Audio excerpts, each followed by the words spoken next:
Hoy vamos a meternos de lleno en la vida de una de las figuras más polémicas del siglo XX, Saddam Hussein.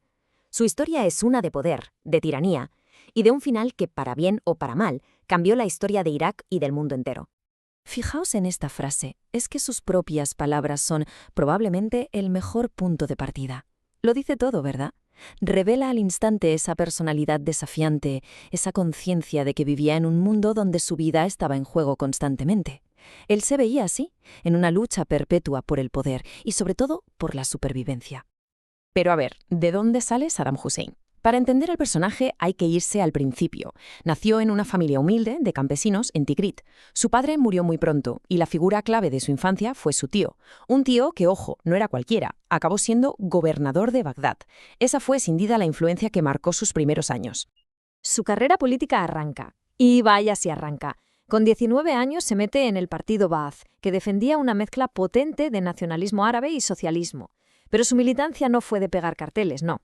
Como se ve aquí, enseguida se mete en faena. Golpes de Estado, intentos de asesinato, o sea, desde el minuto uno, la violencia es su herramienta para conseguir lo que quiere. Después del golpe de Estado del 68, Saddam no se convierte en el jefe supremo de la noche a la mañana, no. Esto no fue llegar y besar el santo. Fue más bien como una partida de ajedrez muy larga, que duró una década, moviendo sus piezas poco a poco, de forma calculadora, hasta conseguir el poder absoluto.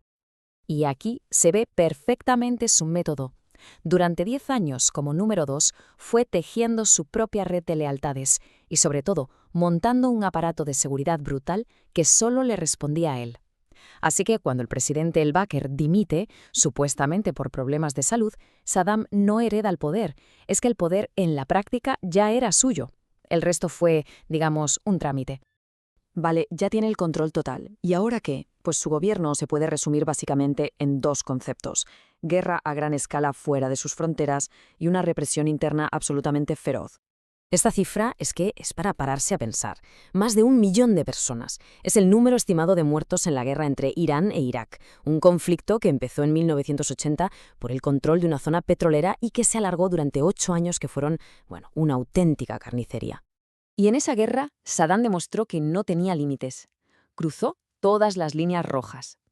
Este dato, así de crudo, es una de las partes más negras de su legado. Dio luz verde al uso de armas químicas contra el ejército iraní. Es que su mandato fue una guerra detrás de otra, casi sin descanso. Termina la sangría contra Irán y, casi sin respirar, ¡pum!, invade Kuwait. Eso, claro, provoca la Primera Guerra del Golfo. Y a todo esto hay que sumarle años de embargo económico y una mano de hierro dentro de Irak contra cualquiera que se atreviera a levantar la voz. Saltamos en el tiempo, hasta principios de los 2000. Y aquí pasa algo que lo cambia absolutamente todo en el tablero mundial: los atentados del 11 de septiembre. A partir de ese momento, el régimen de Saddam Hussein se pone en el punto de mira de Estados Unidos. Y aquí tenemos el choque de narrativas, el cara a cara que llevó a la invasión. Por un lado, la versión de Estados Unidos. Irak tiene armas de destrucción masiva y además colabora con Al-Qaeda. Y por el otro, la de Saddam. Todo mentira.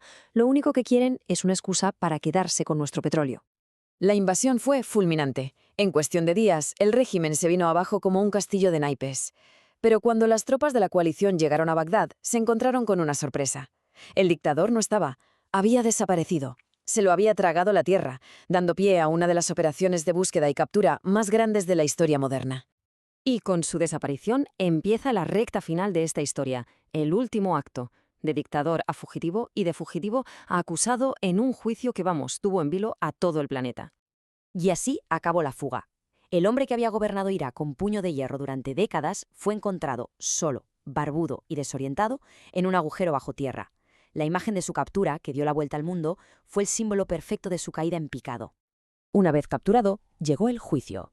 Se sentó en el banquillo ante un tribunal iraquí, y la lista de acusaciones era, tremenda. No hablamos de una sola cosa, sino de crímenes contra la humanidad.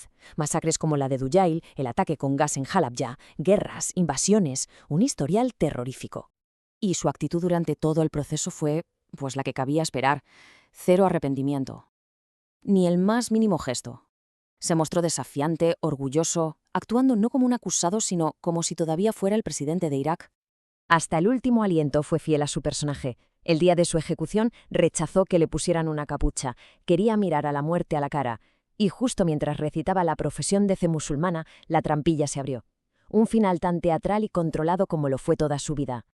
Su muerte cerró un capítulo, desde luego, pero abrió muchísimas preguntas que todavía hoy siguen sin respuesta. Porque esa es la gran cuestión. ¿Qué pasa cuando cae un tirano? ¿Qué viene después?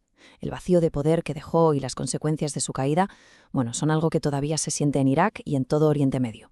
Un legado complicadísimo por una figura que, nos guste o no, marcó la historia.